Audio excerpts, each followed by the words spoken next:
ಹುಟ್ಟಿದರೆ ಕನ್ನಡ ನಾಡಲು ಹುಟ್ಟಬೇಕು, ಮೆಚ್ಚಿದರೆ ಕನ್ನಡ ಮಣ್ಣ ಮೆಟ್ಟಬೇಕು. ಬದುಕಿದ್ದು ಜಟಕ ಬಂಡಿ, ಇದು ವಿಧಿಯೋಡಿಸುವ ಬಂಡಿ.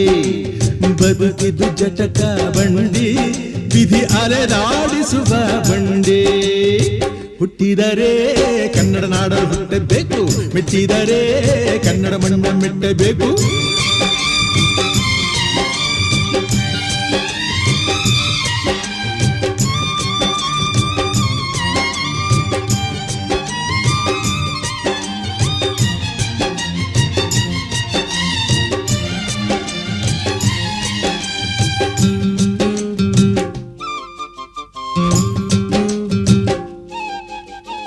ಕಾಶಿಲಿ ಸ್ನಾನ